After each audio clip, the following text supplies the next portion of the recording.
Between 1979 and 1981, more than 28 children and young adults were murdered in Atlanta. No witnesses, no clear answers, just fear. Parents stopped letting their kids play outside. Schools emptied early. The city felt like it was holding its breath. Then police heard a splash. Under a bridge. At 3 a.m. Minutes later, a man was stopped. His name was Wayne Williams. The murders suddenly ended. He was convicted. The case was closed. But here the problem. Wayne Williams was never convicted for killing the children. Evidence went missing. Witnesses were questioned. Families were left with doubts. Decades later, investigators are asking the same terrifying question. Did they catch the right man, or did the real killer walk free? The Atlanta child murders remain one of the most disturbing cases in American history. From 1979 to 1981, dozens of black children and young adults disappeared, and many were later found murdered. The city of Atlanta was under pressure. The public demanded answers. Wayne Williams was arrested and sentenced to life in prison. But even today, many people believe the investigation was rushed, incomplete, or deeply flawed. This is the story of the Atlanta child murders and the reinvestigation that could change everything. In the late 1970s, Atlanta, Georgia, was a city that symbolized progress and hope. It was often called the Black Mecca because it was a place where many black families found opportunity, education, and growing political power. The city had a rising black middle class, strong community leaders, and a reputation for being safer than many other major American cities. That sense of pride and security would soon be shattered. Between 1979 and 1981, Atlanta became the center of one of the most disturbing crime waves in American history. Over a period of nearly 2 years, at least 28 children, teenagers, and young adults, most of them black, were murdered. Many of the victims disappeared without warning. Days or weeks later, their bodies were found in woods, rivers, or abandoned areas. As the number of victims grew, fear spread across the city. The first known victim was a 14-year-old boy named Edward Hope Smith, who disappeared in July 1979. At first, his death was treated as an isolated incident. Police did not believe the city was facing a larger threat. However, as more children began to vanish, it became clear that something far more serious was happening. By 1980, multiple disappearances had been reported, and patterns were starting to emerge. Most of the victims were young black boys between the ages of 7 and 14, though later victims included teenagers and adults in their late teens and 20s. Many came from low-income neighborhoods. Some were last seen walking to the store, riding their bikes, or heading to a friend's house. In many cases, there were no witnesses and no clear suspects. As the murders continued, Atlanta's black community felt ignored and unprotected. Families believed the police were not taking the disappearances seriously enough, especially because the victims were black children. There was growing anger and frustration towards city officials and law enforcement. Many parents felt they had to protect their children themselves. Daily life in Atlanta changed dramatically. Parents stopped allowing their children to play outside alone. Schools began dismissing students earlier in the day. Community centers organized safety patrols. Volunteers handed out flyers with photos of missing children. Neighborhood watch groups formed, and fear became a constant part of everyday life. Local news stations reported on the murders almost daily. National media soon followed, bringing attention from across the country. Atlanta, once known for progress and pride, was now known for fear. The phrase "Atlanta child murders" became a headline that no family wanted to hear. City leaders were under extreme pressure to act. In 1980, Atlanta Mayor Maynard Jackson publicly acknowledged the seriousness of the situation and demanded more resources for the investigation. The police department created a special task force, and eventually, the FBI joined the case. Despite these efforts, progress was slow. One major problem was the lack of advanced forensic technology at the time. DNA testing, which is common today, did not exist in the early 1980s. Investigators relied on witness statements, fiber analysis, and basic crime scene evidence. Many crime scenes were outdoors, where evidence was easily destroyed by weather or time. The murders reached a turning point in 1981 when several adult victims were found in rivers. This led investigators to believe the killer was dumping bodies from bridges. Police began conducting surveillance on bridges late at night. In May 1981, officers heard a loud splash near the Chattahoochee River and stopped a car driven by Wayne Williams. This moment would later become one of the most important events in the entire case. Shortly after Wayne Williams was questioned, the murders stopped. For many people, this felt like relief. For others, it raised even more questions. Although the killings of children were officially linked to him, Wayne Williams was only convicted of murdering 2 adult men. Still, authorities closed the child murder cases, stating they believed he was responsible. Regardless of the legal outcome, the damage to Atlanta was already done. Families of the victims were left with deep grief and unanswered questions. Many felt justice had not truly been served. Trust between the Black community and law enforcement was badly damaged. Some parents never recovered from the fear and loss they experienced during those years. The Atlanta child murders changed how the city viewed crime, safety, and responsibility. It exposed serious problems in how missing children cases were handled, especially when the victims were from minority communities. It also showed how fear can spread through a city and alter daily life in powerful ways. Even decades later, the memory of those years still affects Atlanta. Memorials, documentaries, and renewed investigations continue to bring attention to the victims. The case remains a painful reminder of how vulnerable a community can feel when answers are unclear and justice feels incomplete. The Atlanta child murders were not just a series of crimes. They were a moment in history that forced a city and a nation to confront fear, inequality, and the lasting impact of unanswered questions. By early 1981, the city of Atlanta was desperate for answers. Nearly 2 years of fear, missing children, and unanswered questions had pushed law enforcement under intense pressure. The public demanded results, and city leaders needed the murders to stop. This pressure shaped every step of the investigation that followed. Police began to notice a pattern in several of the later murders. The bodies of some adult victims were found in rivers, suggesting they had been dumped from bridges. Investigators believed the killer was using bridges late at night to dispose of bodies, when few people would be around to notice. As a result, police began nighttime surveillance on bridges throughout the Atlanta area. On the early morning of May 22, 1981, police officers stationed near the Chattahoochee River heard a loud splash coming from the water below the James Jackson Parkway Bridge. Moments later, a car crossed the bridge. Officers stopped the vehicle and questioned the driver, a 23-year-old man named Wayne Williams.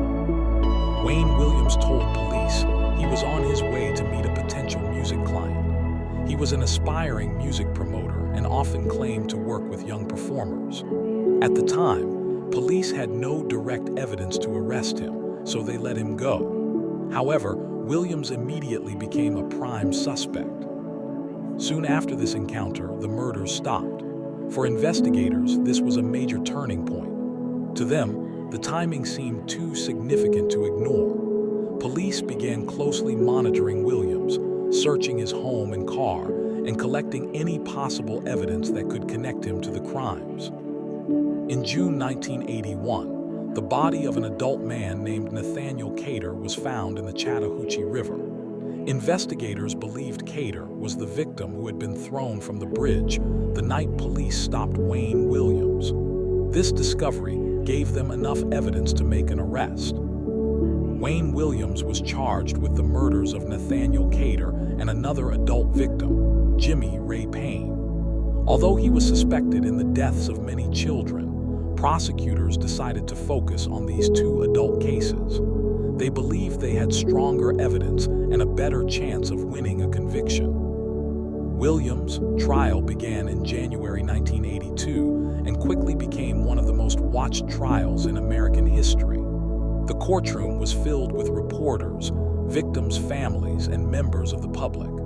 The nation was paying attention, hoping the trial would finally bring justice and closure. The prosecution's case relied heavily on fiber evidence. Investigators claimed that fibers found on the victims' bodies matched fibers from Wayne Williams' home, car, and dog. At the time, fiber analysis was considered advanced science, even though it was not as precise as modern DNA testing. Prosecutors also pointed to Williams' behavior. They argued that he lied to police, acted suspiciously, and often inserted himself into the investigation by speaking to the media. They claimed he used his music promotion work as a way to gain the trust of young people. Another key argument was the timing of the murders. The prosecution emphasized that the killing stopped after Wayne Williams was questioned by police. To them, this suggested that the person responsible had been identified and removed from the streets. The defense strongly disagreed. Williams' lawyers argued that the case against him was built on weak and unreliable evidence. They pointed out that no eyewitnesses had seen Williams commit a murder. There was no murder weapon. There was also no physical evidence, such as blood or DNA, directly linking him to the crime scenes. The defense challenged the fiber evidence, arguing that similar fibers could be found in many homes and cars. They also questioned the fairness of the investigation, suggesting police were under pressure to find a suspect and focused too quickly on Williams while ignoring other leads. Despite these arguments, the jury found Wayne Williams guilty in February 1982. He was convicted of murdering Jimmy Ray Payne and Nathaniel Cater. He was sentenced to 2 consecutive life sentences in prison. Although Wayne Williams was never tried for the murders of the children, authorities publicly stated that they believed he was responsible for the majority of the Atlanta child murders. The remaining cases were officially closed, and the city moved forward with the belief that the killer had been caught. For some people, the conviction brought relief. The murders had stopped, and Atlanta could finally begin to heal. However, for many families, the trial raised more questions than it answered. Parents of the child victims were left without formal convictions for their loved ones' deaths. Over time, doubts about the case began to grow. Critics argued that the investigation was rushed and relied too heavily on fiber evidence, which is now considered far less reliable than DNA. Others questioned whether one person could have committed so many crimes without leaving stronger proof behind. Wayne Williams has always maintained his innocence.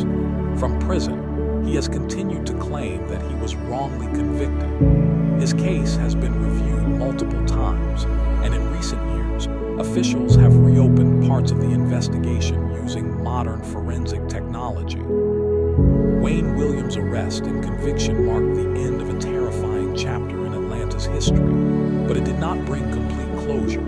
Instead, it left behind a complicated legacy of fear, relief, and doubt. The trial answered some questions, but many remain unresolved even decades later. The story of Wayne Williams is not just about guilt or innocence. It is about how pressure, fear, and limited technology shaped one of the most controversial criminal cases in American history. Although Wayne Williams was convicted and the Atlanta child murders were officially closed, many people have continued to question whether justice was truly served. Over the years, journalists, legal experts, investigators, and families of the victims have raised serious concerns about the evidence used in the case and the way the investigation was handled. These doubts have never fully gone away. One of the biggest reasons people question the case is the lack of direct evidence. Wayne Williams was never convicted of killing any of the children. His conviction was based on the murders of 2 adult men. Despite this, authorities publicly stated that he was responsible for most of the child murders. For many families, this felt unfair and incomplete.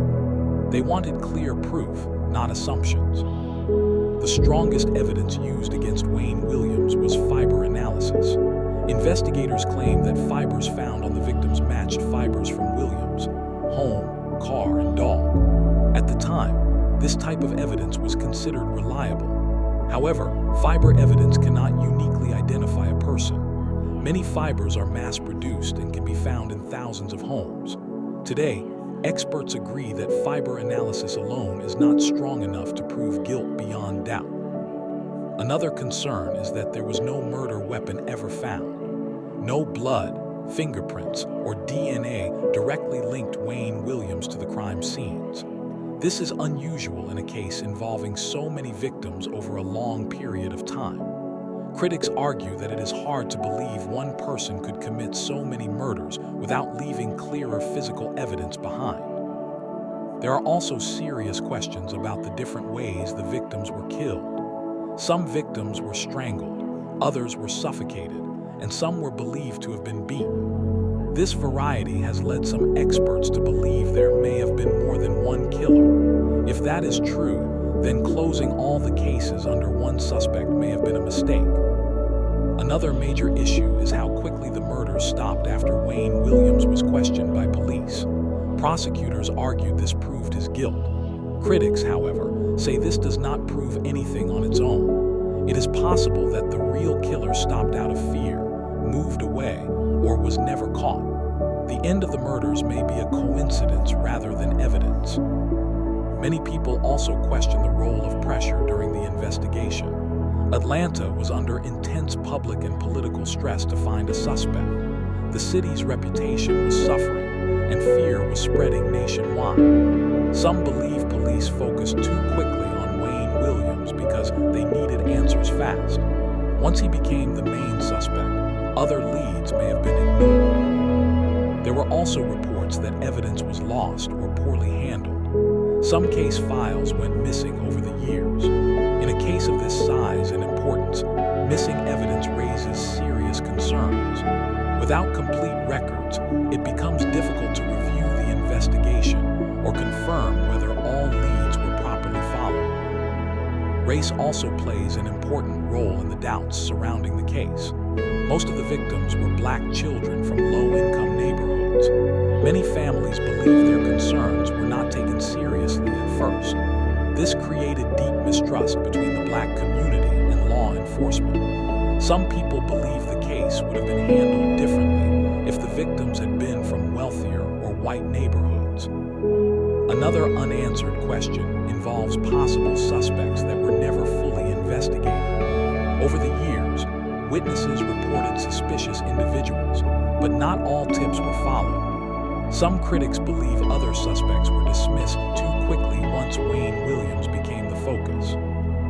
There is also debate over Wayne Williams' personality and behavior. Prosecutors described him as manipulative and dishonest, while supporters argue that being strange or arrogant does not make someone a murderer. Williams' unusual behavior may have made him an easy target during a stressful investigation.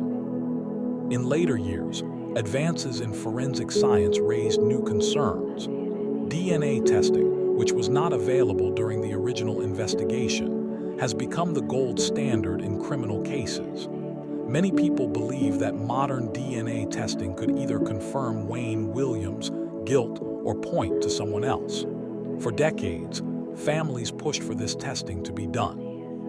In 2019, the city of Atlanta announced that some evidence from the case would be retested using modern technology. This decision brought renewed attention and hope. However, the process has been slow, and many questions remain unanswered. Some evidence may no longer exist, and results have not fully resolved the doubts. Perhaps the most painful doubt comes from the families themselves. Many parents believe their children's cases were closed without true justice. They were never given clear explanations or courtroom verdicts.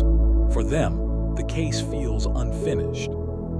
The doubts surrounding the Atlanta child murders case do not prove that Wayne Williams is innocent. However, they show that the investigation was deeply flawed and limited by the time period.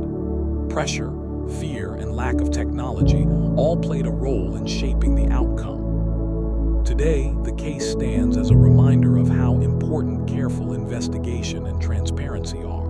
When questions remain unanswered, trust is lost. And when trust is lost, justice can feel out of reach. The Atlanta child murders may be officially closed, but for many people, the search for truth is not over. More than 40 years have passed since the Atlanta child murders shook the city to its core. The fear that once filled neighborhoods has faded, but the questions have not. Wayne Williams remains in prison. The case remains officially closed, and yet many people still wonder if the full truth has ever been told. The justice system depends on certainty. It depends on evidence that can stand the test of time. In the Atlanta child murders case, much of that certainty is missing. Wayne Williams was convicted of killing 2 adult men, not the children whose names define the case. Even so, authorities connected him to nearly all the murders without individual trials or verdicts. For some, this was enough. For others, it felt like an answer built on pressure rather than proof. Justice is not only about punishment, it is also about truth. Families deserve to know exactly what happened to their loved ones. When cases are closed without clear answers, pain is left behind. For the parents and siblings of the victims, time has not healed everything. Many still live with doubt, wondering whether the right person was held responsible or whether someone else was never found. The reinvestigation of the case using modern technology offers a chance to answer these questions. DNA testing has the power to confirm guilt or reveal new truths. But even with science, justice can be complicated. Evidence can be lost. Memories fade. Witnesses grow older. The past cannot always be fully repaired. The Atlanta child murders force us to ask difficult questions about how justice works, especially during times of fear and pressure. Did the need for quick answers outweigh the need for careful investigation? Were all voices heard equally? And can justice exist if truth is still uncertain? This case is not just about Wayne Williams. It is about the victims whose lives were cut short. It is about a city that lived in fear. And it is about a system that must balance safety, fairness, and truth. In the end, the most important question remains unanswered. Not whether the case is closed, but whether justice was truly served. Until that question is fully answered, the story of the Atlanta child murders will continue to echo through history, reminding us that justice without truth